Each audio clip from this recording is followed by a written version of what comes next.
What is going on, everybody? It is Sunday night, December 4th. We are officially 4 days into the last month of 2022. Somehow, I can't believe that we've actually made it this far. These last 4 months have been a blur. I am, once again, Dom the Movie Nerd, and I am joined by a very old friend of mine. Again, I would argue probably the person who I've known the longest when it comes to, my cinephile side.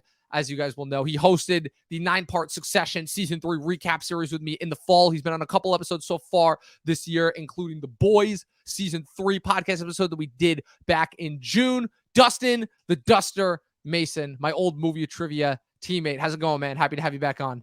I'm doing okay. I'm waiting to talk about the 2022 movie wrap up, and Yes. we have a lot to talk about. Yeah, we do. Sure. Yeah, we do. Absolutely, we do. I'll say that 2022 is reminding me a lot in a strange way of some previous years that we've experienced. And we'll get into that more on the show once we've actually gotten started talking TV.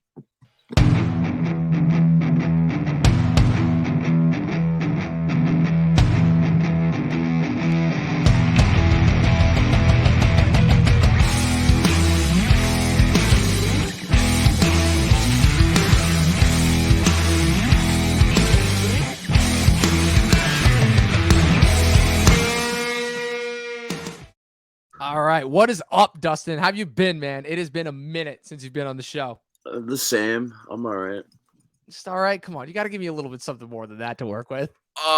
All right. All right.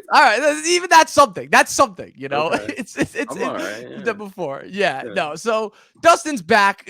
Dustin's been like my ride or die on a lot of things. We've known each other a very, very long time. He's been on the show before, but I like to think that he's like kind of almost sort of started to become a little bit of a member of the Talking TV family here. We've been on enough episodes. Yeah, you have. Yeah. I'm telling you, that Venom 2 Many Saints of Newark episode was a special episode for us back in the fall, back in September of 2021. God, that hard to believe that was actually a year ago. That's it's not. Right? It kind of is. Well, only because, so you know how with different years, the way that they pass you by, some years can feel a little bit longer and others feel like they go by in a blink of an eye. Like, I know I'm not the only one that experiences that. That's definitely for sure. Yeah. So this has been one of those years where it's like, there were parts of it that dragged, I will admit, kind of the first half, and then transitioning into the summer felt like a little bit of a drag. But I don't know about you. These last 4 months have been a blur. And I don't know if it's just because of like the recent changes that have gone on in my life, or if it's just that like we finally got good movies back, kind of finally for the first time. There's been a good streak. It has been. It's been for the last couple months. There's been a good little streak. Yeah. Yeah, I agree with that because like, I don't know, like, so 2020, obviously, we have the pandemic and everything shut down. We have no movies. We have to take whatever we can get. Most of them are direct to streaming hits. Nolan tries to be the one guy to break through once theaters kind of sort of open over the summer. He's like, come see my movie. We did. We saw it together. We saw Tenet together. We drove to Danbury because it was not Danbury, Connecticut is not that far from where we live. It was about a half-hour drive. We went. We saw it. We had a blast. It was a great time. I actually retroactively put Tenet in my top 10 from 2020. Just because, again, that movie accomplished, I think, exactly what it set out to do. But for the most part, people stayed home. And then famously at the end of 2020, HBO, as part of their initiative in order to drive subscribers toward their newly announced HBO Max streaming platform, made the controversial decision to drop all of their theatrical movies that were planning on coming out that year simultaneously on their streaming platform. Say which will, I think that was kind of a success for this kind of weird hybrid state that we were in. But ultimately, the industry, I think, was not a fan of it. And then we come out of 2021 and coming into 2022, and Wall Street just straight up turns on Hollywood. Like, all of a sudden, all this money that was being poured into streaming just seems to take a big turn back. Hollywood really is not sure whether or not to like keep investing in streaming or whether to start putting movies out in theaters. There are a few hits, but for the most part, it's still record-breakingly low box office numbers. But then Top Gun happens, and people are like, oh, okay, we should put more movies in theaters. But then a weird thing happened this past summer where Top Gun was like apparently so big and popular that like no other big movies. I swear to God, like after Top Gun came out, there were like 4 other movies that came out in theaters, and that was it. It was like Thor, Nope, Bullet Train, and one other that I'm already forgetting. Like, it felt like... Oh, Where the Crawdads Sing. Yeah, right? Like, that movie, out of nowhere, becomes a huge hit. Like, how did that happen? I think old people saw it. It's got to be. It's got to be. They're like, there's always that one movie that comes out every summer that like hits all the demographics that most. Isn't that a mystery? It's a mystery, honey. Who's in it? I don't care. I remember that. I feel like the biggest draw. It's like Reese Witherspoon, whose name was attached, so everybody assumed that she was going to be in the trailer. Which I'm like, okay, first off, I didn't realize Reese Witherspoon was still that big of a draw for movies. And second of all, like, but the funny thing being that she was not actually in the movie. She's a producer. Yeah, she's a producer. But I feel like the biggest draw for that is the Taylor Swift song. Like, and how crazy is that? Where it's like a pop star being attached to movies. Like, I'm still convinced that, like, even though Don't Worry, Darling bombed, I'm still convinced that, like, so did Amsterdam. Yeah, well, Amsterdam is a different story because, like, I feel like that movie. It's like you said Taylor. Well, the David O. Russell thing just kind of outstretched everything, sure. you know. And then when that was good. We were talking about that like weeks ago, where it's like that movie was gonna get review bombed regardless. And while it's not his best movie, and we could talk about that movie if you want later in the video, but like, I don't mind it. It's not among his best. Kind of harmless, like, especially considered to, like, I know you and I disagree heavily on American Hustle, but we're both kind of on this and Joy. Like, I think we could both, for the most part, agree on this movie. It's not his best work, but it's also kind of harmless and not at all. It immediately fell into that slot of, it's like, okay, I'm not going to go that hard on this movie because of it's already being review bombed solely based on the director's reputation. You know, it comes out of like that weird phenomenon that we have now of like people not being able to separate the artists' individual personalities from the art that they produce. It's like, I know that's talked about a lot, actions, right? But it's talked about a lot, but it really is one of those things that is taking precedence above all else. Like, I was literally having a conversation with Chris about this earlier, and it's like, people have just become unable to separate their own like personal vendettas. Like, I'm still having arguments with people about Chris Pratt. It's like, who gives a shit about Chris Pratt, honestly? That's not even an argument, really. Like, where it's just like, there's nothing you can bring up about Chris Pratt that he's ever done that's really that controversial. Yeah. It's people dissecting things. He's never said anything really outwardly reading hard into stuff that is not at all confirmed. Like, they act like he says gay marriage shouldn't exist. Right. Like, he never said that. No, nothing of the sort. They act like he's that kind of a person. Yeah. He's not like Kanye, who literally just came out and said Nazis are good. Right. Which is like, okay, he's lost. He's a lost cause at this point. Yeah. He needs complete and utter help and medication. Just shut off from the world as well. For sure. Like, it's disappointing to see. It's like, I don't even know if it's like past the point of like just doing it for attention's sake. Like, this is like, feels like a whole new level. It is in his case at this point, because he has no other option but to like pivot to that crowd for some reason, but he has no intelligence for that kind of material. So he's just talking out of his ass. It's like if you or I were talking about that. Yeah, it's like, well, in fairness though, I don't think that's giving us enough credit, because I feel like we would be able to. For sure, we wouldn't go on a rate. We wouldn't like bait people and be like, "Hey, Hitler was all right." Well, not right? just that. It's like, like just be able to like. The problem is that, again, Nuts. It would be one thing if he was able to intelligently back up anything that he says. But again, it's like most celebrities, they're not. You know, where it's like, I'd like to think that we're, for the most part, educated on this stuff. You know, our high school, even though it was a public school, was like, I think, better than most, and I'd still like to think that we learned a decent amount about, like, you know, the differences between, you know, just morally right and wrong. You know, I'd like to think that, but I like to think everyone knows the you would think, but you know, right and wrong. You see, you would think, but again, just given how skewed social media has made everything, you know, it's unfortunately become one of those things that it's like, it might not seem as obvious. Yeah, but there's been this like revolution in film criticism specifically that I guess I pay attention to that more than the regular person because I have no life, but it's become very apparent, like you're saying, like no one can separate the art from the artist. It's really about the past actions of anything, or the alleged past actions of anybody or any filmmaker or actor. So you have to dismiss it despite the quality. Like, people just boggle my mind. And when it comes to the Louis C.K. movie that came out, and he released on his own site, and it got pretty good reviews. The people that saw it didn't mind it, but all the reviews, if you read them, are about his scandal and not about the movie. Of course. Really. And they barely talk about the movie. They just really dismiss it, and it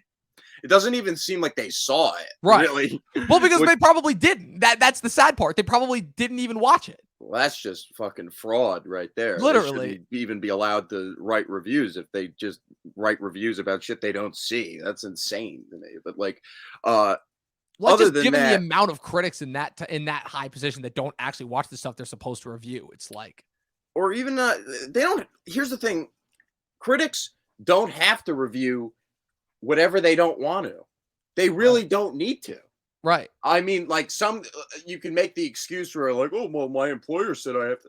No, you don't have to review a movie if you really feel that hardly about like David O. Russell or Woody Allen or any of these people. Right. But or Brad Pitt. It's contributing to the social media gossip column. That's all it is. It's contributing to try and be relevant in the face of like proposed, like morally justified outrage, which is what drives seemingly every bit of action now that we have to deal with. Ultimately, that's what it comes down to at the end of the day. It would be one thing if this was a justified cause, but I think everyone has kind of started to realize the scam that it actually is. The unfortunate thing is that there's still way too many people buying into it. But at the very least, I think that if there's one thing that people have started to vocalize a little bit more, and it's not being vocalized yet, but definitely everyone vocalizes it, but except about Tom Cruise, who has the except about biggest Tom movie. Cruise, right? Yeah, Exactly. That's the irony. That's the irony. Biggest star in the world has the most closets and most skeletons in his more closet. skeletons in his closet than I can count. He's like the last one, and it's like what's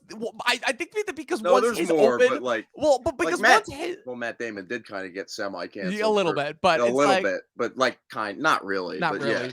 But he got he got shit on for something. Yeah, but it's like once the doors open, it's like the floodgates are just gonna for sticking up for Louis C.K. That's what he got in trouble for. Who, Matt Damon? Yeah, that's what he No, got. I thought it was the Mini Driver thing.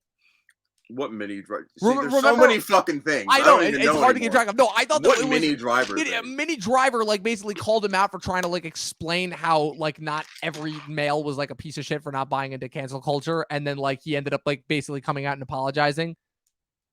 Oh, that thing. It was like early on. I think it was related to the Louis thing though. Okay, because he said he was just saying, yeah, what he did was wrong, but it doesn't make him a bad artist. He's a great, funny artist. Like right, but. Beyond my point, Amsterdam was pretty good. And what else are we going to be talking about? Like, what does this year relate to the other 2 years? Yeah, well, the first topic is, so it's not just the last few years of COVID, which have obviously separated themselves from the last batch. But it's like, I feel like you and I have been talking a lot about this really since I would say 2015, 2016, because like, we were friends obviously from elementary school all the way throughout high school. And I would say later on in high school is when I really started to like watch movies seriously, in the way that kind of you guys had all the way through high school. But 2014, 2015 when I would say I started to take this seriously. But I feel like around 2016, I don't know if it was like right when it started, but like around the halfway point, I feel like that's when movies started to take a dip, and we started to kind of move towards this place where we're at now with movies.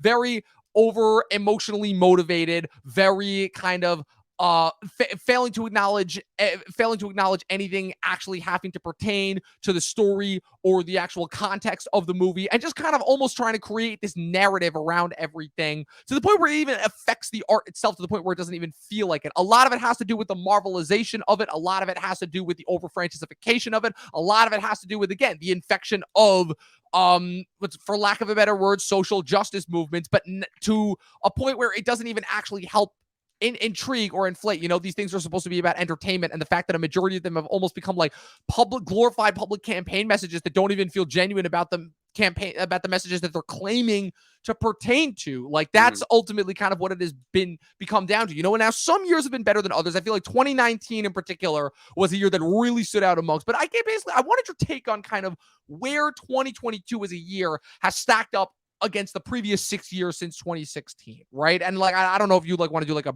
breakdown of each year, but like 2022, kind of my take on it has been like the year since we've come out of COVID. There's been kind of a reemergence into theaters, and also kind of almost like finally like a little bit of an outcry against like every movie feeling like just a chore to watch, and we're finally starting to get like some good, decent entertainment. I'll say this about 2016 and 2022 to start. 2016, at least in my opinion, has two of the last, like, of the five last really good, solid, actually three, but two that were in my top 10 of studio comedies, which were Keanu and Popstar, Never Stop, Never Stopping. And this year does not have any a really great studio comedy, like a broad, maybe straight up Bros. comedy. Bros is like the closest one I can think of, but even that is more so of a romantic comedy than exactly. It fits more in the train wreck mold than the knocked up mold, or like Forgetting Sarah Marshall mold. But maybe that's just me. But you know what I mean, like a straight up laugh a minute comedy that's all about the laughs. And 2016 had also it wasn't exciting of a year in my opinion, because Moonlight was like straight away no pun Like, intended, the best it's fucking like movie of the year. that movie was like winning from the minute that I remember when you sent me the trailer because I couldn't remember what it was for a minute when you told me about it, and then I watched the trailer. I'm like, oh, this is going to be the best movie of the year, no question. Yeah, it's great, and I have no faults with that film. It's really wonderful, and it's really the last like terrific and truly deserving Best Picture winner. I So, agree. I agree with that. Like, I've no, even come around on Parasite. I've come around. I don't think it deserved to win over Once Upon a Time in Hollywood. no, it didn't. It, It it was a didn't. very good movie, but it didn't It took deserve me a it over while. Once I'll Upon a admit it was Time in Hollywood. because the movie was actually really good. But like in hindsight, it's really come around. It's like, yeah, it shouldn't have won over Hollywood. Like, at No, all. that was all about the hype and like Right. representation. Sorry to be, yeah, it was all. That's not even Bong Joon-ho's best movie, Right. But like, again, maybe that's just me, but they were really pushing the narrative just in the year where Tarantino could have easily won in any other year for director and picture for that film. It's ridiculous to me. But and screenplay also, which I think the third act in that movie has a better third act than Parasite, Oh yeah. which are similar in a way because they both take turns. But Once Upon a Time in Hollywood stays more true to the tone that it's set up in the first two acts. So yeah, moving on to 2017 then, from Mhm. 2016, that was another like frustrating, not as consistently good year, but at least we got I, Tanya and Good Time. Those are Yeah, the two instant classics from that year for I me. agree with that. But there's a lot of great I would, movies from in that year. hindsight, I would throw Get Out and Logan in with them as well. I Know what would else throw I the- would? Which Lego one? Batman movie, Yeah, which you know we what? saw. You're right. You're right. You're That's goddamn right. Yeah, that was what we saw that one together. That was a That's great time. really the last great, amazing animated movie that I've seen. I don't think there's been a better one since. Even as good as Spider-Man Into the Spider-Verse was, Really? Well, I was and I gonna love say, I'm that. like, so you put Batman over Spider-Verse. Yeah, I would. Lego Batman wow, over. That's Yep, that's I would. a hot take. That is It's a funnier hot movie. take right I think there. it's a funnier movie. Yeah. I'll give you Lego Batman is funnier. I'll give you that. And you could argue the animation, but I do think it's a better movie, and I think it's a better rewatch too. But again, maybe it's just me. 2018. Yeah. That's That's when the worst. writing was really on the wall, I feel like. That's the worst year since now, I would say. 2018 was like it has some bangers like Game Yes. Night, mid 90s, Vox Lux. There's some great terrific films from that year. But I throw no. Bad Times at the El Royale in there as well. I got to rewatch that, but that did not. I'm telling you, that one. I'm not in love with that movie. The third act is still troublesome, but the first two acts are bangers. Of like, maybe like I'll still, rewatch that. Like after we so talk. much better than anything I could have possibly expected. But I was expecting a little bit funnier and a little bit more kooky and like a little more evenly written film. But the way it unweaves was a little unsettling to me at first. But maybe after a rewatch, because I did rewatch it a couple years after it came out, but I think it's due for another one. 2019 is where it definitely started to, go back on track, but it didn't start out very good that year at all. And that was another year, like I said, besides Parasite, there's so many overhyped movies from that year. It's annoying, like Booksmart, Jojo Rabbit. Oh, you know I'm going to disagree with you on Jojo. Booksmart, I like Booksmart. I do. I mean, I like it too, but it's not fucking amazing. It's weird because it's like, is that movie overhyped? I don't know. For sure it is. Well, because I feel like it was. Oh yeah, it was. Because if you compare it to Superbad, you're expecting it to be as funny as Superbad. Okay, but it's not on that level. But so that's what I want to confidently just are like, oh, it's better and it's less sexist, and it's like, okay, but no, but here's what I want to focus on, because I feel like now what's weird about that is I feel like your take on that has become the mainstream take, where almost everybody remembers that movie now for being the Superbad ripoff, and now with Don't Worry Darling, it's like Olivia Wilde's already got even more like kind of negative. She just like, fucked kind of herself negative over attention with that. And that was a shitty movie. And to be honest with you, I don't even want to make fun of that movie because it does a good job of making fun of itself, to be honest with you. And it doesn't even realize it's doing that. And that's what makes it even worse. If it played it like more tongue in cheek, which Olivia Wilde is going to claim she was doing the whole time a few years from now, like right. She is absolutely going to be like, she's going to pull a Shyamalan with The Happening, where she's like, oh yeah, this is totally what I meant to do with this the whole time. And it's like, no, you weren't. Shyamalan. That's interesting you compared to Shyamalan, because I think Shyamalan has an easier way of getting away with that, especially the time. because before he had weird fucking movies before The Happening. Lady in the Water was the movie that came right before The Happening. And that's even more maligned in some areas of people. True. So that's one I didn't even watch because it sounded even dumber than Lady in the Water. Happening. I watched it last year during my Shyamalan binge. That is one of the worst movies I've ever seen. But I can't explain that movie. Back to Olivia Wilde though. She was, did a pretty good job with Booksmart, but when it came to Don't Worry, Darling, she's going to claim that it was a tongue-in-cheek sort of like camp classic she was going for, but there's no irony involved, and it deserved that, and Florence Pugh deserved it too, because she was amazing in the movie. She's the only one bright, shining spot about it besides the cinematography. Almost to the point where she like carries the movie, She absolutely carries the movie. And Harry Styles is dreadfully miscast. It's almost like sad, like talking about that performance because it's just so mediocre and like just wrong in a lot of ways. And the way they try to cover up his British accent. But going back to 2019, Booksmart was overrated and Uncut Gems deserved an Oscar campaign. Yes, 100%. I think everybody who watched that movie agreed on that. But again, it was like what was it? That apparently the Academy member. Yeah, I was about to say that article for that one Academy member that was like, oh, Jennifer Lopez is too big and mainstream. Eddie Murphy, Adam Sandler, they're too mainstream. They're comedy stars. They don't deserve Oscars. And it's like, well, fuck you then. Good Lord. Yeah, and it makes me think more so where it's like, oh, if one person has actually the confidence and balls to say that in a publication, what makes me think that there aren't other Academy members like that with that same mentality? Because like it takes more than one to just snub Adam Sandler like that, or James Franco for The Disaster Artist. So it's like Uncut Gems and Once Upon a Time in Hollywood, and quite honestly, The Beach Bum are really the only three masterpieces, the last three masterpieces of the decade, with some other great films as well, like Dragged Across Concrete from S. Craig Zoller.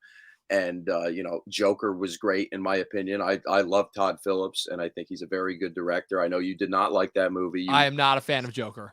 But it's not the worst movie of the decade, like some people would say, like Kevin Cookman. But, Just throwing out names. Yeah, because it's like one of the worst YouTube videos I've ever seen. But anyway, 2019 was just filled with a lot of disappointments, a lot of solid stuff. There's a few overhyped movies, like I said. Booksmart, Parasite, Marriage Story was not as great as it should have been, in my opinion. Agree. But it was still good. What else am I missing from that year? Richard Jewell. That's the most random movie you could like. Out of the awards ones. There's a funny story that goes into that one, because that's one that famously I had to watch twice because I fell asleep during it. Then I rewatched it. I'm like, wow, this might be the best Clint Eastwood movie in years. What the hell? It's one of the best ones. And it might solely be because of Paul Walter Hauser, which is even the funniest part, who now just guest stars on Cobra Kai just when he wants to. And Sam Rockwell. And Sam Rockwell, of course. How could I forget? You were going to say Kathy Bates. I was going to say Kathy Bates, who somehow got an Oscar nomination for that. Makes no sense. But anyways, it's not one of the weirder ones, but just for that year. So moving on to 2020 then. Again, COVID year of no movies. Yeah, not a great year. My favorite movie that year was The King of Staten Island. So that tells you something, folks. The Trial of the Chicago 7 was my second favorite of that year, followed by Promising Young Woman, which was a promising young directorial debut. Stop. Okay? Come on. So you've done better puns than that. No, but it was good. I was not supposed to be. Unlike Promising Young Woman, which was a very good debut. Oh my God. And yeah, those are the really three standout movies from that year. And then and then the last year, 2021, which it's like, were there any like memorable movies that came out of that year other than the Oscar slap, which is weird because that wasn't even. I feel like everyone associates that with 2021, and that was this year. And that was this year. Hey man, and it's not a movie. That shit was straight up cinematic. I don't know what you're talking about. Listen, it was caught on camera. That shit was probably more watched than any other movie. Nah, probably more like a glorified TikTok. I don't know. I don't know. Argument about most viral videos. Yeah, true. No, that one had a special place though. Oh, dude, the Will Smith slap is more people saw that than The Godfather. Listen, there was one. Listen, there was. I guess you're right. There was one TikTok. Where they swapped out Will Smith and Chris Rock for their respective DreamWorks. Oh yeah, that was good. That was great. Yeah, that was really good. It was Will Smith, this fucking Oscar, the Shark Slayer, coming in and slapping Marty the Zebra from Bad Guys. I cried during 2021. I'd say is like slightly better, but it's pretty much the identical year as 2020 in my In opinion. some And ways, yes. I think the Don't Look HBO Up Max, was a very good movie, and I the still think that's yeah. probably the best film that's come I out think this the HBO decade so far. Max, my big takeaway from 2021 is the HBO Max day and date drop saved that one, because I feel like if not for that, it would have, I agree, been a direct repeat where it's like the Which movie? occasional thing. No, the all the HBO Max drops, like that came out, even though Oh, they all bombed in theaters, it's like they all got most of them bombed in most of them theaters, yeah. bombed in theaters, yes, but a few of them got like some attention, like Godzilla You vs know what Kong, didn't Mortal bomb? Kombat. What? Tom and Jerry. Tom and Jerry somehow. I remember when we were going through like all the HBO Max drops, and you were like, bomb, bomb, bomb. Tom and Jerry. You're like, oh, that one made money somehow. Chloe, man, she's a Yeah. movie star. I don't know, man. I don't know. But it's like, and now she's in The Peripheral, which can be streamed right for now for free on Amazon Prime. Yeah, that's gonna be in my peripheral.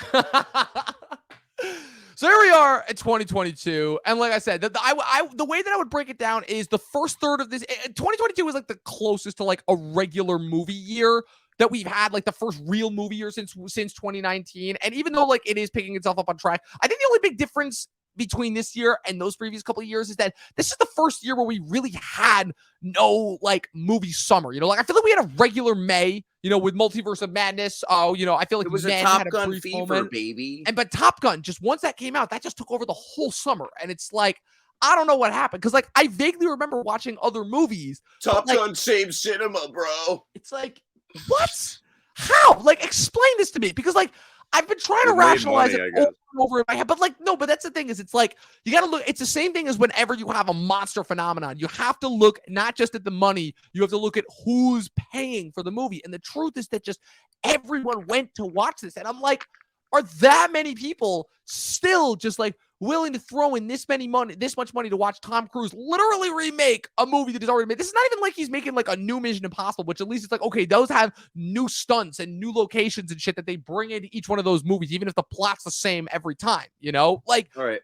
that's the movie. I think the Church of Scientology has something to do with the success of this movie. I mean, so we're going there now. Yeah, I'm going conspiracy theory because I'm sick of Tom Cruise getting all the, leeway. It's He's weird. He's annoying. He's a great actor and everything, but it's annoying. And the Church of Scientology are just notoriously sketchy I think the only thing you and I are going to disagree on here is him being a great actor, because I still have yet to be convinced that he's a great actor. Outside of a few movies that I have seen him in, outside of like 3 or 4 movies that I've seen him in, I am not convinced that Tom Cruise is a great actor. Color of Money, Rain Man, Jerry Maguire, haven't seen it, Born haven't on the seen 4th it, of haven't July, seen it, haven't Collateral, Tropic Thunder. I'll give you Collateral, I'll give you Tropic Thunder. I'll give you Collateral, I'll give you Tropic Thunder, and I give you Magnolia and Eyes Wide Shut. I give you those Magnolia. 4. Yeah, I wasn't even done. I give you those. I give you those 4, and that's it, really. I would even put Night and Day on that list. I'll throw The Firm. The Firm was fun. The Firm was a fun movie. It was so stupid, that movie. He's good in Few Good Men too. I've not seen it. I've not seen it. Yeah, you've seen The Firm, but not A Few Good Men. Yes, I've seen The Firm, but not A Few Good Men, because The Firm seemed fun. Okay, I like fun movies. You can't handle the truth, apparently. Apparently, no. I like fun movies. What can I say? Okay. Oh, no, not sure. I watched one other. I watched The Outsiders. I watched that. That's not a Tom Cruise movie. Yeah, he's in it. He's in it. Barely. I know. But anyway, so moving on. So weirdly enough, it felt like Top Gun again had taken over the whole year, and then the fall comes. And for better or for worse, I will say that Don't Worry, Darling did at least like kind of spark this like new shot, because all of a sudden it's like we're getting movie after movie after movie after movie. Now, I did want to respond to Derpy5 first comments. It's the only comment on this video so far, saying that The Batman is the best film of 2022, maybe, besides what comes out in like 11 days. And here's what I'll Very good movie. Yeah. No, well, you go first. All right, I'll just sum it up this way. I'm glad Derby brought this up, or whatever his name was. The Batman is my 5th favorite film of the year so far. Still, yeah, it's December 4th. Yes, that movie came out months ago. Yeah, the movie is still in my top 10. Now, will it stay there? I don't know. There's a few more movies that I still have to see from this year, but I think this was 2012, it would be like my 18th favorite movie of the year. I agree. It's like, because what I'll say about the movie is, the movie, as good as it is, I have found it hard to rewatch. Unfortunately, I have. Yeah. I think the length brings it down, and I think that the nature of it, kind of for lack of a better word, the personality of it makes it have this kind of sameness across the length of the 3 hours that I feel like the Nolan movies never felt guilty to. Yeah. You know, maybe just because of the take and the approach to it. It's not a bad movie by any stretch of the Yeah. imagination. The performances are still great, but it's one of those ones where, like you said, any other year this would be like 18th or 19th at best, and this year it will most surely make the top 10. I don't think it's a bad thing that it's not as rewatchable as the Nolan movies because it's its own beast entirely. Like it's more 70s influence than the Nolan movies were, where the Nolan movies are more influenced by 90s Michael Mann more than anything. Yeah. At least the latter two were. Right. But yeah.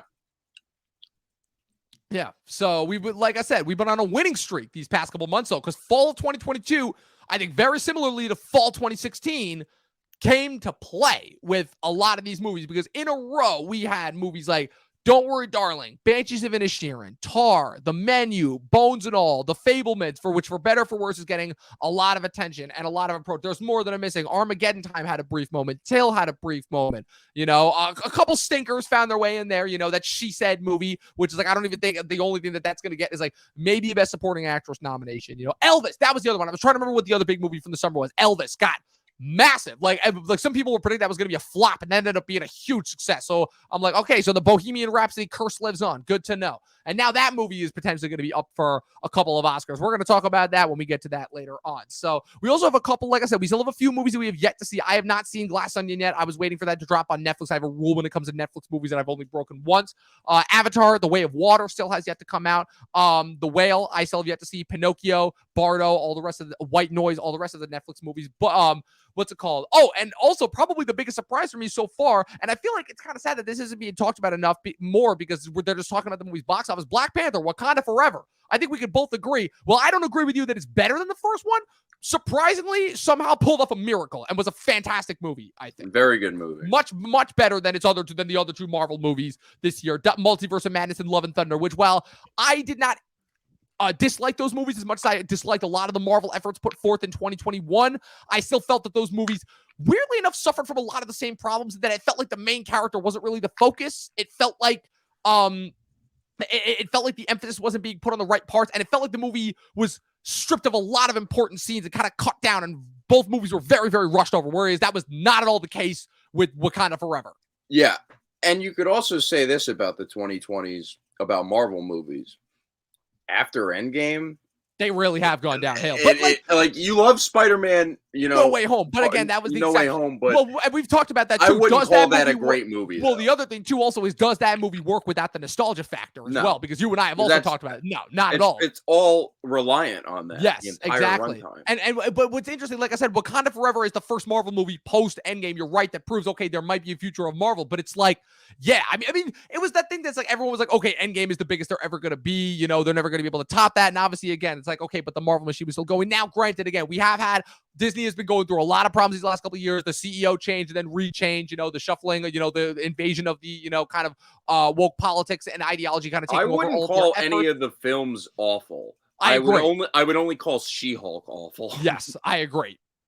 She-Hulk is the only, I would say, bad product that they have put out so far since the turn of the 2020s. And like I said, I will say that for my money, at least, 2020, certain things coming out in 2023, other things I'm worried about, but certain things in 2023, I think look promising. I think Quantumania and Guardians of the Galaxy 3 both look promising. Secret Invasion, I think, looks like the best thing that they put out in years. All of the films they put out have been like either mediocre to like mildly entertaining. And then Black Panther came out, and I'm like, this is a really solid, really good film. And I'm just like, the other, I did like Thor and Doctor Strange, the sequels, more than, you know, people are giving them credit for. Yeah, and I would say, like I said, the thing I'll give both those movies is I like them both more than their predecessors. I am famously said in a controversial minute, I like Love and Thunder more than Ragnarok, and I like Multiverse of Madness more than the first Doctor Strange.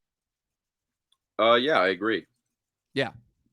So let's get into some movies from 2022, some other movies, non-Marvel movies about 2022, because we talked about this. The first one that they have on the docket, The Menu, a movie that, weirdly enough, I feel like not a lot of people are talking about, which is like every person that I've talked to who's seen this movie has loved it. This was a movie that when I saw it, I just could not get enough of it. You know, we know all about the troublesome history behind this movie, how it was originally going to be directed by Alexander Payne. It was a blacklisted script for years. Then Payne gets canceled, and I feel like the movie is shuffling it around. And then our guy, who has just been like putting out hit after hit recently. Adam McKay gets his hands on it. His production house handles it. He gets a couple of the Succession. He gets one of the big directors off Succession, Mark Mylod, to direct it. And ultimately, like, this is one of my favorite movies of the year, man. Like, this, I think the same can be said about you. Like, this movie is just like, it's everything that we've wanted from movies for a long time. It's deliciously dark.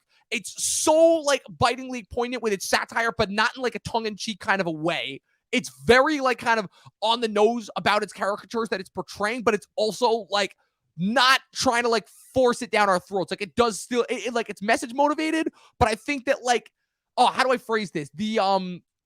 Not the horror aspects, because I wouldn't classify it as a horror movie, but like I don't know, like, fill it in for me what it is that I'm trying to grasp at. Because I think it's a dark comedic thriller, and I think it succeeds at everything it's going for. And it's a surreal movie too. At one point, it works as a bottle movie. It works as an all-in-one night movie, and everyone in the cast is great. Every single one. You could poke some holes in the third act, I would say. There's a couple unnecessary scenes you could argue. But other than that, it's near as perfect as a movie has been for me personally this year. And that's saying something. Yeah. And Ray Fiennes, I absolutely think, deserves a Best Actor nomination I agree. for that movie. I agree. Anya Taylor-Joy on a hot streak, and she is hot. And she's a really great actress. And also the supporting cast too. Nicholas Hoult is excellent. John Leguizamo, late career comeback. Janet McTeer, Hong Chow. Arturo Castro is another good comedic actor. He really, like, proved himself in ways that I wasn't expecting. Reed Birney, again, continuing with his collaborations in all of McKay's things. Mm-hmm. Yeah, I really enjoyed it. It has, like, the funniest. It is the funniest movie I think I've seen this year, but it's not like a broad comedy like a Dumb and Dumber or something. But it is funny in the way that, like, Succession is. But they take the Succession humor and, like, crank it to 11 and make it, like, Adult Swim-esque. And especially by the end, that ending is, like, one of the most surreal, crazy. You don't have to put too much thought into it. Right. You could poke holes and be like, why are they agreeing to do that? Like, what? Why is this? But just go with it, and it's just a magical experience. And it's a really dark, fucked up movie, but it's really well written. It all shot makes and sense, scored. though, if you think it so. all makes sense. Yeah, for throughout sure. the entire time I was watching it, I couldn't help but think back to, I was listening to Rewatchables podcast on Glenn Ross, and I think the point that they brought up, I think that really stood out the most from that, was when Ed Harris is talking about how kind of almost like the little guy always gets screwed. You ultimately just end up working for these guys who don't appreciate you and ultimately just utilize your talent to benefit themselves. And so that's why when you figure out, like, what Ray Fiennes' thing is really all about, like this whole twisted night and experience, and, like, every single grievance he has with every person in that room, it all made sense. And, like, I'll say this. I think it works better as a darkly comic fable more than Banshees of Inisherin did. And it really didn't, like, come across that way until we are just talking about it right now. I just feel like it, like, works as, like, this crazy, like, contained, like, excluded from real life society story that it just works. It's like a horror story, like Kendall Roy would, like, tell his kids as a bedtime story. Like, that's what it felt like to me. And, like, it's just near perfect, like I said, and it just works better. It has, like, a better message, and it's consistently more funny than Banshees. But we'll get into Banshees in a little bit. We'll talk about Banshees next. That's the next which I did like, list. but I like this way more, and I think Searchlight should give the campaign that they're giving to Banshees to this, because it's making the money and people like it, and it deserves a screenplay nomination. The score by Colin Stetson is terrific. Like, this movie deserves the buzz. And absolutely. We'll talk about Banshees next. That's next on the docket. Although I do agree, I think that when it comes to the two movies, I did like this one a lot more. I had a lot more fun with this one. I just had a couple of moments that I wanted to record. When Ray Fiennes reveals that the reason why he's brought John Leguizamo to the island being that on his one day off as a fry cook, that he went to watch a really bad movie that John Leguizamo's actor character was in. That gave me some really, really hard laughs. It's like, I have one day off, one good day off, one day to enjoy myself, and I wanted to see a good movie, and you took that away from me. I was almost peeing myself with laughter. And I even wrote this down as the first line in the review, because I think of all the great, incredible one-liners in this movie, I think that this one stood out the most. And I know I fucked up the name of the college, but I think one of my absolute favorite moments in this was, where did you go to school? Brown. Student loans? No, you're dying. I couldn't. I lost it at that. That was probably like line of the year. So with that being said, what would you have given? What would you have rated the menu out of 9.5 out of 10? For me, it's the same, 4.5 out of 5. It's like, it was like this close to being. I only have 3 movies above it for the year. Like, it's my number 4 overall of the year, and I don't see it changing at all. So next up, Banshees of Inisheerin, Martin McDonagh's next film, 5 years after his last controversial Best Picture entry, 3 Billboards Outside Ebbing, Missouri, which, again, we talked about that when that came out back in 2017. This one, it's a lot far, far, far away from the United States South. It's set in Ireland, or rather an Ireland island off the coast of Ireland. Say that one 10 times fast. Irish adjacent. Exactly. Set in 1923, it reunites Colin Farrell and Brendan Gleeson from their In Bruges days, and this time features them as a pair of friends living on the island of Inisheerin, who are happily going about their lives until one day one of them decides to just stop being friends with them for reasons that are revealed throughout the film. Now, here's what I'll say. This movie was one that I enjoyed when I watched it, but it's one of those movies where it's like, I don't quite know how rewatchable it is. And kind of what it comes down to is ultimately the fact of what you were saying about how it might be a little bit deeper, a little bit almost too deep for people to like really enjoy, where it's like, I don't know if the stuff going on the surface, while it is extremely well acted and I think it is amazingly well put together, I love the way that the story unfolds as far as kind of ultimately trying to present this theme of prioritizing like certain human interactions over like putting your thought and effort towards this one thing that will ultimately be remembered greater and longer than you. I feel like Banshees is an entry in a couple of movies that came out this year. Nope, I would also throw in there as well, that are trying to make me make a statement on the role that art has in humans' lives and kind of where like priority for it comes from. I was watching the writers roundtable earlier this year that THR puts out every year, and that was something that they were talking about on there. And so I wanted your take on it, but also like kind of like, again, this is not like a super weighty movie per se. It's very jovial. It's very light. There are large parts of it where you're probably kind of wondering, like, what is even the point of watching this? Like, is there really anything going on here? Like, it's kind of just ultimately comes down to, okay, Brendan Gleeson's just going to cut off all of his fingers on his one hand, yeah, like, to his own detriment. Like, it gets a little too fable-y and a little too like, and just the passage of time in the movie was very jarring. It was just be like, what is the setting of this movie? Like what is the time setting? Like, it's just the way it would like, just the way characters would just keep making decisions and like be like, is it even the same day anymore? Like, what is going on? And like, well, I mean, so that part I didn't have a problem with, because that I feel like is meant to contribute to the whole sleepy nature of, because again, it's a like very, very isolated town. Yeah. There's no real civilization. There's no real set. Like, I can only say this because I've lived in settings like that before, where it's like, again, this very rural nature, very feels like detached from society in the mainstream. There's no technology because of the time period that it's set in. So it's almost like the place has this feeling of no time passing and yet a bunch of time passing, where again, like in a weird way, like that's almost supposed to contribute to like almost like this mysterious aura, this curse that's hanging over the island. And like you have that one old woman who's almost supposed to be like this witch/prophet character who predicts this horrible ending that then happens to a character that you would least expect it, but meanwhile maybe it was telegraphed though. It was being telegraphed like throughout it. And I actually think that payoff, that being for the Barry Keoghan character, was actually really well. And there's parts of me that wonders if Barry Keoghan did give the best performance in the movie, even though he is not as being considered the way his other better than Brendan Gleeson, I'd say. I agree. I think Barry Keoghan was acting circles around Brendan Gleeson. Now, Colin Farrell is being marketed heavy for an Oscar nomination. This is another topic that kind of is going across a lot of people. There are a lot of people that are set to be nominated for Oscars this year that have never been nominated before, that have been working in Hollywood for a long time. Colin Farrell and Brendan Gleeson, both chief among them. You know, Carrie Condon, who portrays Colin Farrell's sister in the movie, she has been known, amongst fans of like TV shows like Better Call Saul, and also, she has some voiceover parts in the Marvel movies. But this is like her first like major like awards groundbreaking role, But Colin Farrell has been a movie star forever. Brendan Gleeson has been a movie star even longer than him, and it's like there's something like kind of really interesting about those two getting nominated for the first time, along with a bunch of other stars across. Like this is Michelle Yeoh is set to get her first nomination. Brendan Frasier obviously is a big one. There's a couple of other ones. We'll talk about The Whale in a bit, but I think that even with the controversy aside, I think that Frasier is still a safe bet. Obviously a couple of new up-and-comers, obviously Austin Butler for Elvis, but it's like, I don't know if you had anything. Paul Dano was set to possibly get his first Oscar nomination for The Fabelmans, which and he deserves it for the Batman. Right. That's the craziest thing. It's like, so besides the 4 or 5 movies that he deserved to, it's like, okay, nothing for Little Miss Sunshine, nothing for Love and Mercy, nothing for There Will Be Blood. It's called nothing for Little Miss Sunshine, nothing for Love and Mercy, nothing for There Will Be Blood, none of those, but nothing for the Batman, because that's even though we nominated Heath Ledger and gave the Oscar to Heath Ledger, and Joaquin Phoenix. Apparently it is only the actors who play the Joker that can get nominated unless they're Jared Leto, And they nominated Black Panther for Best Picture. Well, the Oscars have no idea what they're doing ultimately. But what's it called?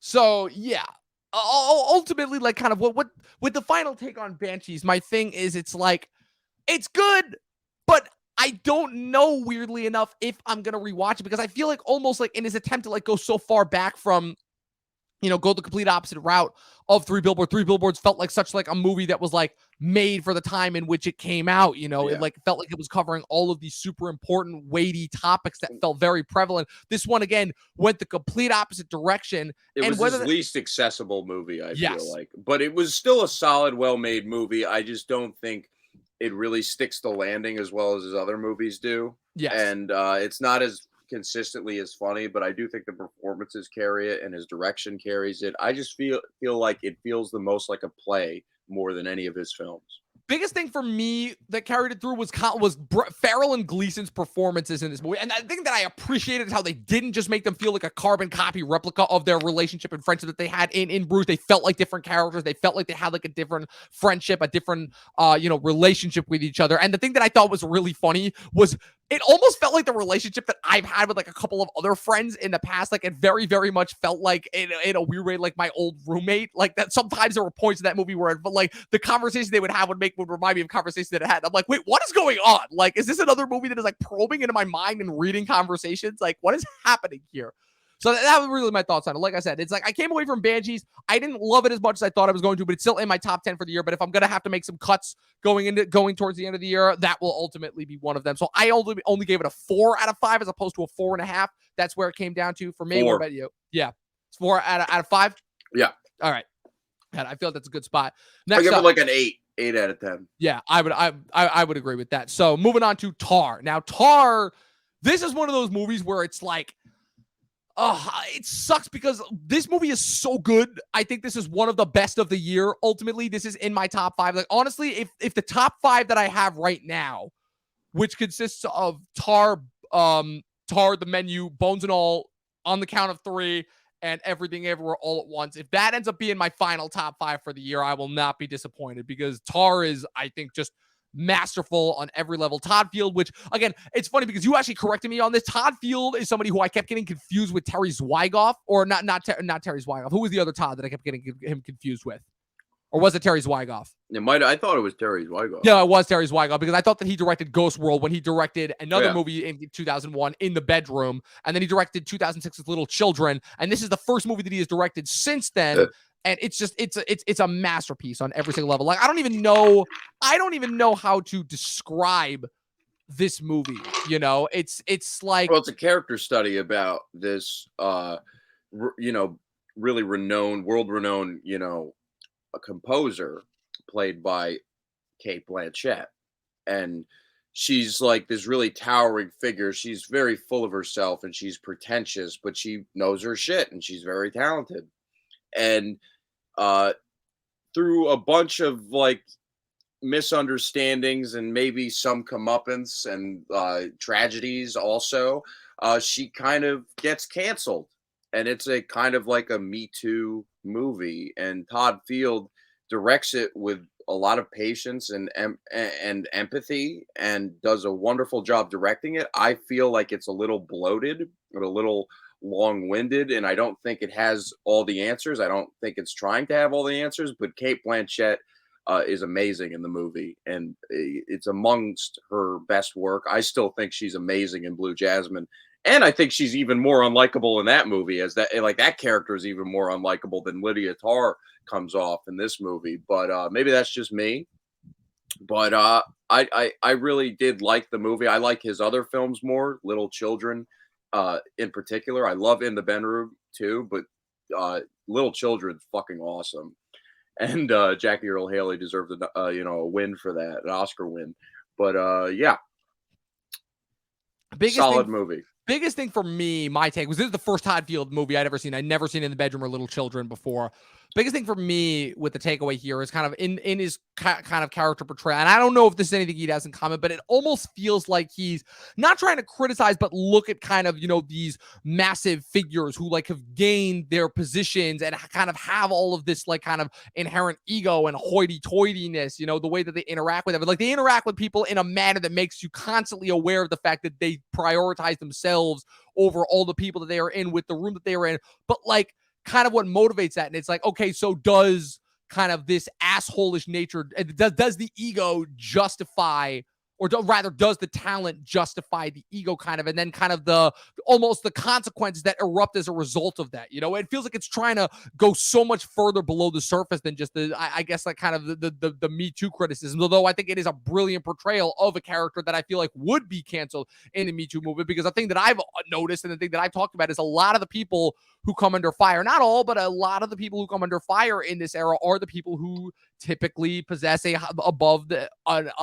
higher than normal intelligence, a higher than average intelligence, people who, again, are prioritized as having a greater understanding of the human conditions that maybe people like. I feel like it's something that also that Don't Look Up was criticized for, although Don't Look Up had some parts that were going against it as far as that goes, where Don't Look Up almost like was criticized for holding a mirror up to people. But what Tar does, I think, that Don't Look Up did not do is I think Tar does a better job of like grounding you within its main character shoes. Like you are with Kate Blanchett for every frame of the movie, and it is immaculately shot and edited to reflect her mindset and to place you like that. There's a lot of times in the movie where you're in very, very confined settings that almost kind of turn the movie into a completely different genre. Like that moment for me that was particularly striking, the moment where she's going into that underground tunnel cavern in order to pursue the girl, in order to give her back her teddy bear, and then also that moment where she comes out of her hotel room to meet her, but sees that she's already going out. And it's like you have that very quick her walking across, where I think they changed the frame rate just a bit in order to make it seem like more quick when it happens. I think that the moments with that are particularly great. It's one of the more psychologically grounding movies that I've ever seen. And yeah, I think that I think you summed it up perfectly and hit the nail on the head as far as that goes. It's one of my favorite movies of the year. Well, you like it significantly more than I do, but I definitely get what Todd Field was going for. If you're talking about rewatchability, I'm definitely going to rewatch this the least of his movies, because I think his other movies like have better pacing and like more like twisty and like unsettling stories. But like this is unsettling in its own right, but it's definitely more frustrating in some respects. I think In some respects. the supporting cast really gets wasted. And I know it is a character study, but for a movie like this, I feel like we need to have some Yeah, more there are character a lot of points. development Yeah, and and it's funny because it's not motive. like it's short. If it was an hour and a half, it's like, okay, but it's 2.5 hours long. Like That's what I mean. there's a lot of time to fill up. And I will admit, there are a couple of shots of her just chilling in her apartment. And like, while I did get a chance to show off that, like, yeah, Kate Blanchett at like 55 or 56 or however old she is, has still got it, like, looks wise. It's like, yeah, like, okay, like we don't need this scene. We don't need this scene. And it's like a couple scenes that we could have gotten like some more extra context. Like famously, there's a scene at the end of the movie where a video is released of her, and it is very hastily edited together in order to make it look Yeah. right, in order to make it look like she is harassing the student, when in reality, the scene is shown earlier that she is simply, kind of flexing her ego a little bit and making the student feel stupid ultimately for Touches him on the leg right. briefly, but it's nothing like, are you Right. traumatized? Oh Right. my Like God. Like, while the scene itself really? still stands, it's like I felt like there could have been a little bit more put into that in order to like kind of flesh it out more, especially because there's a lot of moments that show her like kind of again flexing her power in order to get people pushed out of And they certain leave out the positions. part of him calling her a bitch. Right. Well, of They course, because God Yeah. forbid that they show like and any sort of morally gray area and show it in the three-dimensional light, because this is how it goes. Every person that gets canceled is instantly a monster and not an actual human being, with I flaws mean, and stuff. I think the point of that scene is that they both suck because they're Yeah. pretentious, and like the fact that he's that upset about it, like, just makes him just as bad as she is. like Yeah. in my opinion. I just think like he's just showing everyone's gray area in this movie and like everyone's hypocrisy and like how they like shift blame to people that even if they deserve it or they don't. And Yeah. I don't think that the people that really love this movie really understand. Like I've seen the people that really love this movie really think it's about like how shitty she is and Right. how like And and I don't think that's really the full yeah, point and of I it. think that the people who are focusing on that, it's like, yeah, you're clearly not getting the right thing from this. I No, you don't just think. want to just have fun. Oh, isn't it funny that she's wallowing in with an accordion? Like, yeah, it's What? funny, What does that but even mean? it's like, yeah, because that scene is funny when she's like, doing that with the accordion. But it is a great performance, and Yeah. people are just so like, they just love seeing miserable people get their comeuppance, and Yep. even if they don't fully deserve as harsh of a comeuppance as she does in this movie, but she's still working by the end, but it's Yeah. whatever. Just not on, anything that she would want No, ultimately. no. Yeah. I thought that part was like really funny where it's like, oh, what is she doing? It's darkly funny. That's another thing that's consistent with Todd Field is like this movie is darkly funny at points, Yes. like genuinely funny. Yes, I agree with that. Yeah. So now moving Solid on. 8. Yeah, I would give this. I gave this a 4.5 because I was a big fan of this movie. It also helped. I saw this in the Alamo Draft House, and I ended up getting a free ticket for it because I got there late. It was sold out, but then some woman gave up her ticket, so it ended up being a really great experience. And I got a Royale with cheese while I was watching it, so it ended up working really great. That's a movie theater you and I have to frequent. Like I'm telling you, you can order food and drinks while you're watching the movie. It's the greatest theater ever invented. It's pretty great. So. Lastly, before we move on to our last topic of the day, we were talking about Bones and All, which is Luca Guadagnino's next movie. This is his follow-up to his 2018 film Suspiria and the 2020 miniseries that he did for HBO called, what was that show called? We Are Who We Are? Was that it? Yeah. This is a film that, again, is based off of a book that, again, concerns some rather discomforting subject matter. It is a road travel coming of age film about two young up-and-coming lovers who are, I think, still coming to terms with themselves, portrayed by Taylor Russell and Timothée Chalamet. And the thing that they are coming to terms with is the fact that they are cannibals. There are some very grisly scenes that feature them, kind of snacking down on some people. I find it interesting how it's like, despite them being portrayed as relatively innocent, they are essentially like kind of fulfilling in a strange way the same role that Woody Harrelson and Juliette Lewis did in Natural Born Killers, where they were essentially tracking down, isolating people, and then murdering them for the purposes of quenching their hunger. But I think in order to kind of break it down, I think that the interesting thing and the reason why it's so high is because Luca is once again able to find the humanity in this ultimately really disgusting and really inhumane presentation, in that he turns it again into a great reflection of adolescence and coming of age, but not in a weird, cringe, awkward, like almost I might stretch to say pedophilic way that something like Turning Red does, where it's more so about like kind of almost creating this mythology, and it's like, okay, they're almost a part of like this underground group of people that like ultimately do not mean harm, but because of this, for lack of a better word, genetic disability that they are born with, They're eating people. no, but listen. But like, so kind of what I'm getting at here is like it's presented almost like in a way like as a modern day monster movie, where it's like, again, how vampires or werewolves in a modern sense would be, where they're struggling to fit into society. Where again, because the whole thing that's explained at the beginning of the movie with Taylor Russell when Andre Holland is leaving those recordings for her is that she was ultimately born with this, and it is a thing that ultimately was not controlled. But the way that they present it is that it's not something that can kind of be trained to take away, at least not at the time period in which it takes place, which I believe this takes place around the 80s or the 70s. I can't remember. And that obviously has a lot of allusions to this, has a big effect on this as well, where it's, again, this thing that can't really be treated because nobody in person really knows about it. So they're kind of, again, just locked up in mental asylums the way that Taylor Russell's mom is, portrayed by Chloe Sevigny. There's also deeper, possibly allusions about, again, there being like, again, child rejects, the fact that Chloe Sevigny was adopted because her parents abandoned her.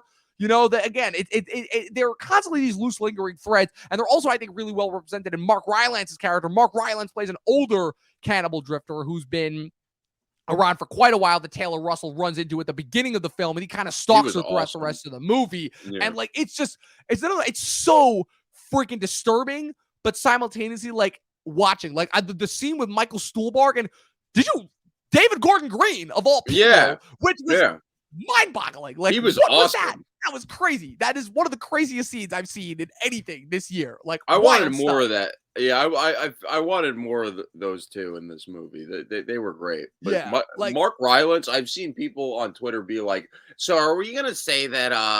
Are gonna admit that Mark Rylance is a terrible actor?" And I'm just like, "Shut the wait, fuck up." what?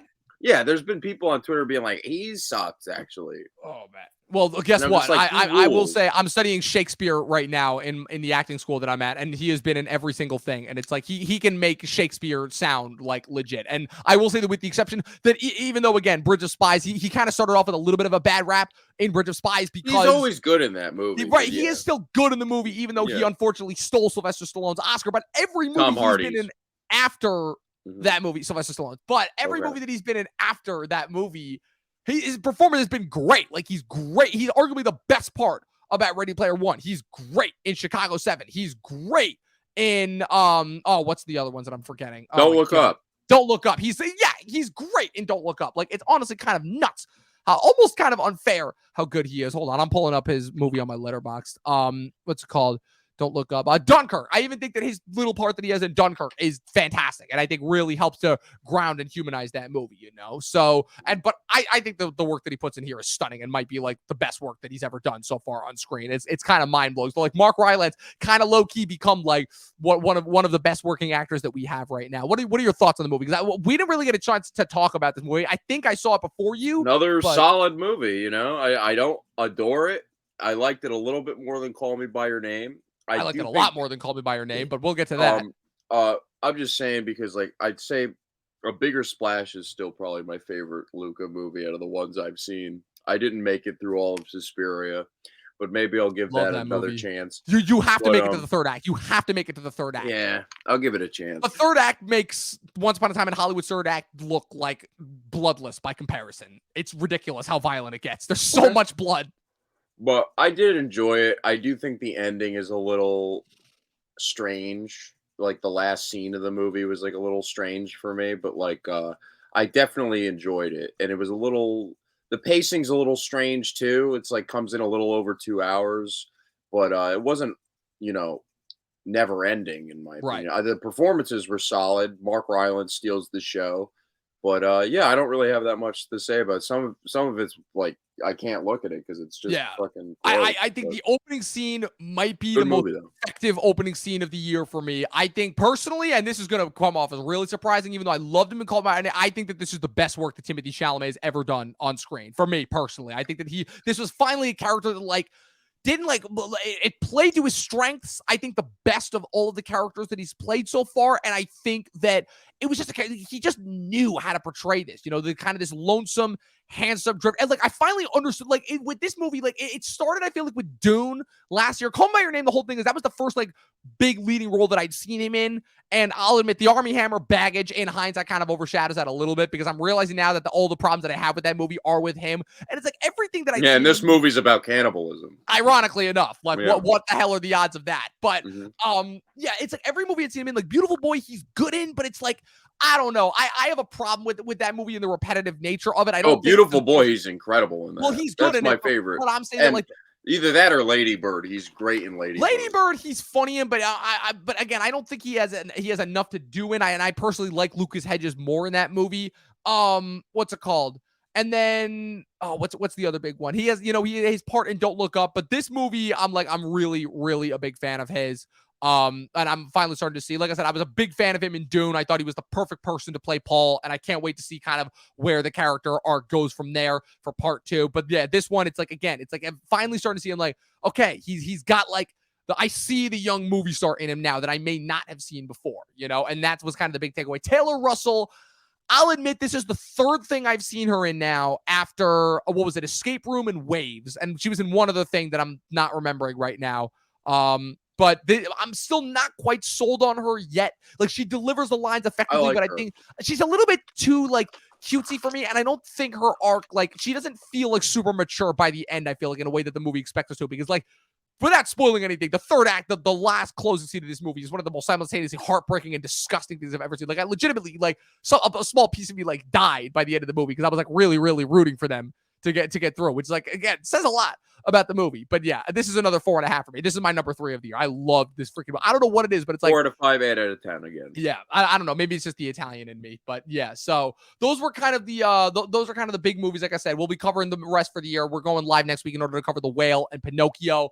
Then obviously Avatar: The Way of Water and Glass Onion will be closing out the year. We'll also have a couple more Netflix movies before we start to discuss the road to the Oscars starting at the beginning of next year. But before we get out of here, so Dustin. Already, the controversy has started. It's like so far, there's one every year. There's one every single year where there has to be controversy that surrounds it. It was Power of the Dog last year, and this year it already seems to be The Whale, which is, again, a movie that a decent amount of people have seen. Again, I think that we've both been looking forward to it. It's Brendan Fraser's big comeback vehicle. Darren Aronofsky is seeking to do kind of what he did with The Wrestler 14 years ago with Mickey Rourke, and is this movie already doomed on arrival again once it comes out, and all because of another fat suit? Maybe. Like it might be.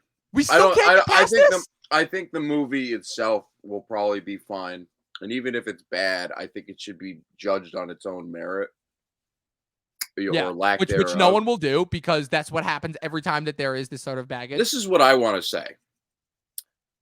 What do they expect? Do they like how many A-list, B-list, even C-list 650-pound actors are there?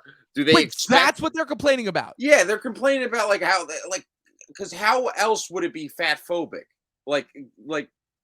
What would it, is it fat phobic because it's telling a story about a obese guy? Well, like, to my understanding, based off of what I understand about the story, the whole thing is that the film is supposed to be like a portrayal of a man who is slowly physically kind of like he is almost like embellishing himself because of this tragedy that he suffered in his life.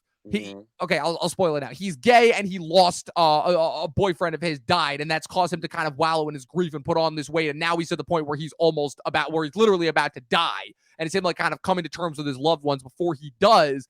But to my understanding, it's that like people are angry because it's like, oh, it's about a fat person who is unhealthy. And it's like, well, yeah, that's what I mean. Like that's what happens when you get that morbidly obese. It becomes a health risk. Like, yeah, it's like, is it fat? They made a show about it. They made a show about it. It's called My 600-Pound Life or something like that. Like this is not anything new. I thought it was called My 10,000-Pound Life. I don't remember what it was, but the point being, it was a show that was made. No, I think you're right. No, mine is like obviously not realistic, but I think the controversy is basically that he wore like a fat suit. Which still makes no sense because that's it's like pretty much like the I'll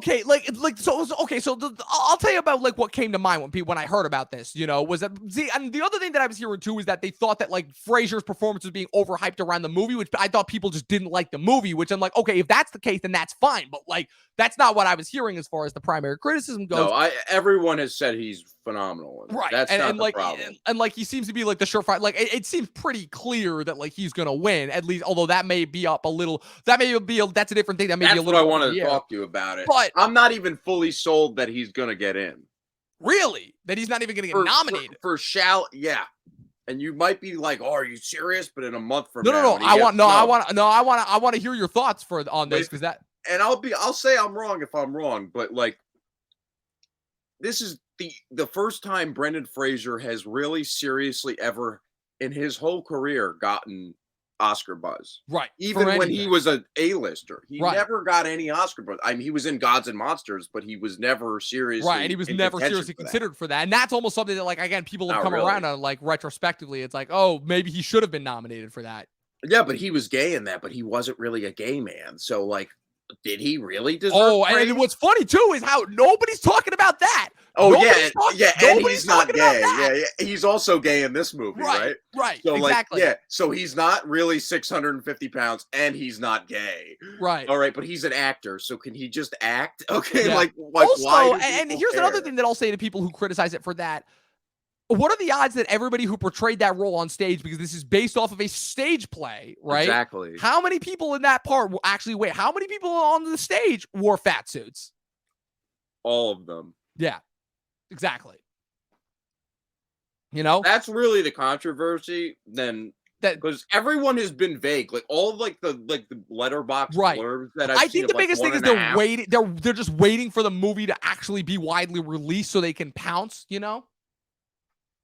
But yeah, until like Twitter gets like a whole cohesive consensus of why it's offensive and why it's problematic.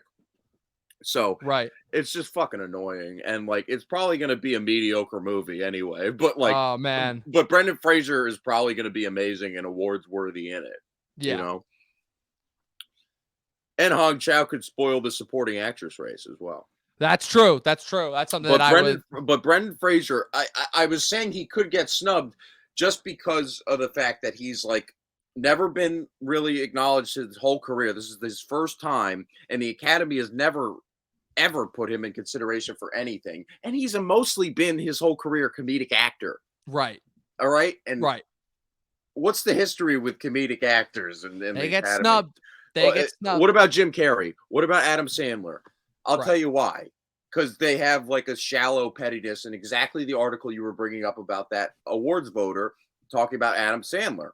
Like he acknowledged that same guy did acknowledge that he was great in Uncut Gems, but yeah, maybe next time. But he's not getting nominated for Hustle, also. Right. But Which like is insane because that's also an incredible performance. he's very good in it, but he's not Uncut Gems level or Jake Gyllenhaal and Nightcrawler. You know what I Right. mean? Right. But Brendan Fraser, I mean, it's coming out at the right time, you know. Right.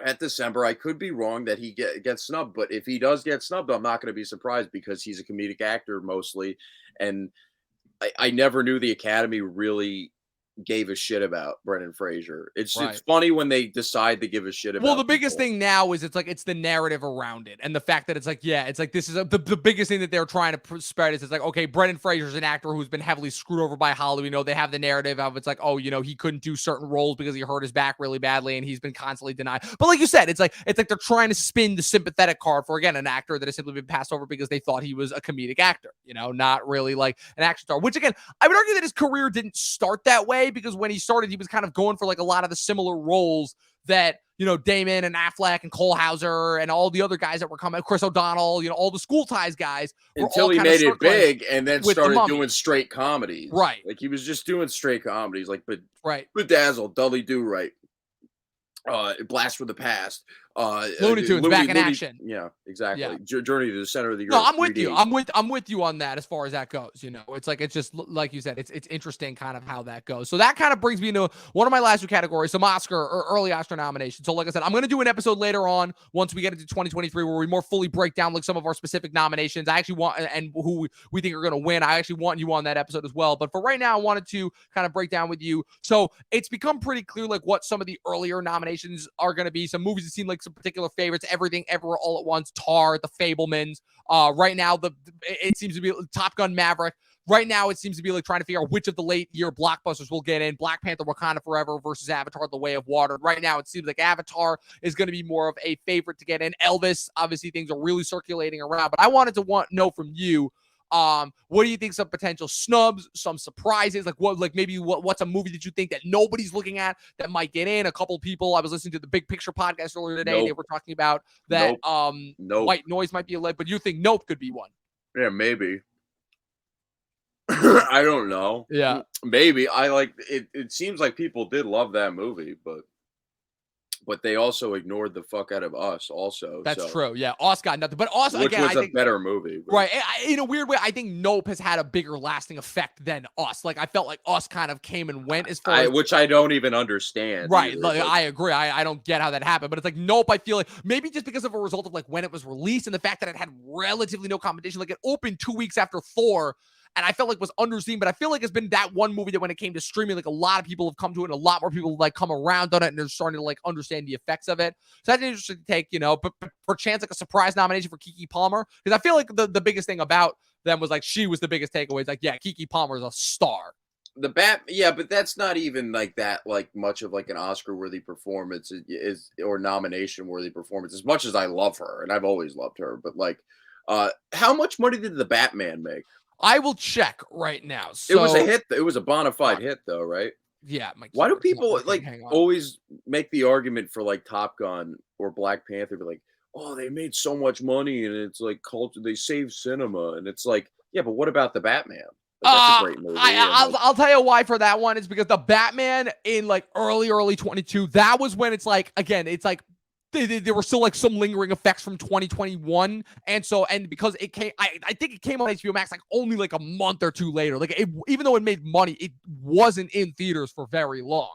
So I think that might be why. Also, again, the runtime as well. People don't ultimately want to watch 3 hours of a movie in theaters. Okay, so the Batman off a budget of 185 to 200 million. It made money. It made 770 million. It was the first like big blockbuster of the year, but it's like, I guess because like people weren't fully sold on going back to theaters yet. And it's like, it was a slow build, but it's like, then you had movies like The Northman, movies like Ambulance, movies like, what else am I missing? And then once Multiverse of Madness came out in order to kick off the summer, but like that I feel like one of the first most talked about movies of the year that came out before that was Kimmy, which was a straight to HBO Max drop. So, that's from an acclaimed director. So that's what I'm attributing that to.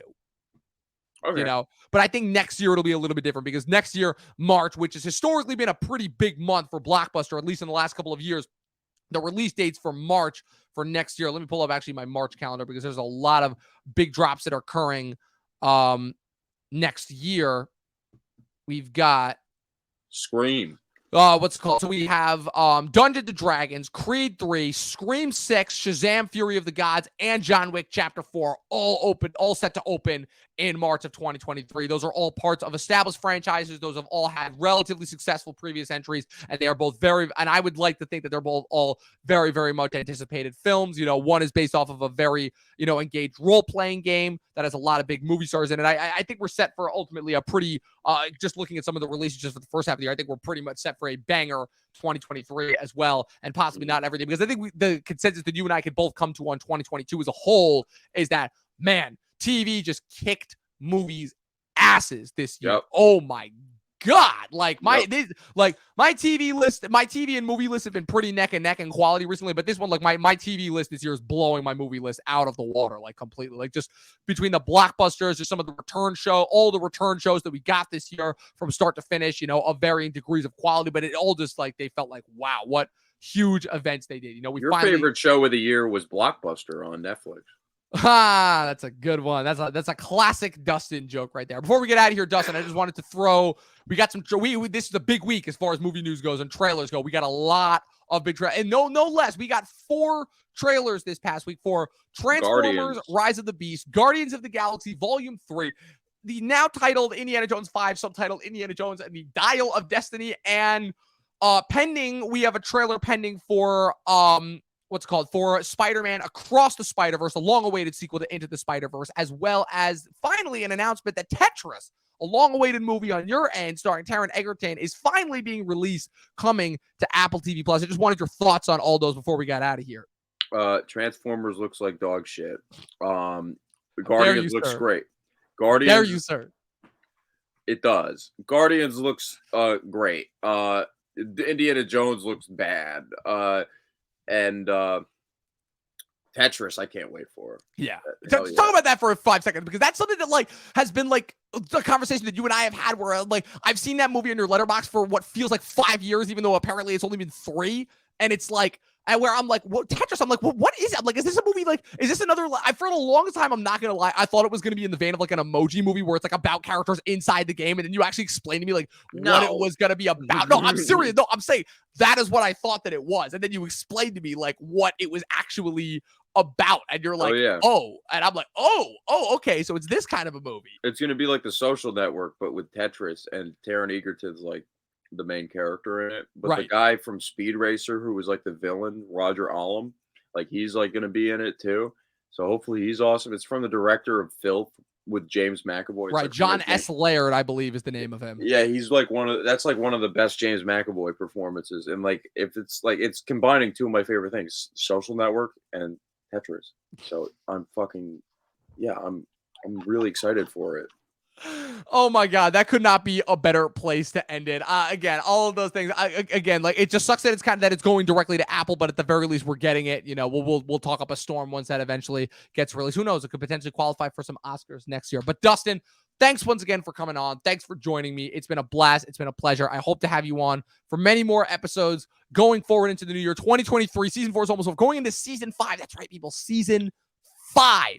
Somehow. Hard to believe it. I don't know. Like, I feel like season 5 is like the make or break for most shows. It's like once they make it past that 4th season when they've had that pretty consistent run, it's like season 5, it's like, okay, do they still have legs or are they going to start going downhill? You know, that's a trouble territory, but we're going to do our best in order to keep churning out content for you guys because I have too much fun doing this. Dustin, where can the good people follow you on the interwebs?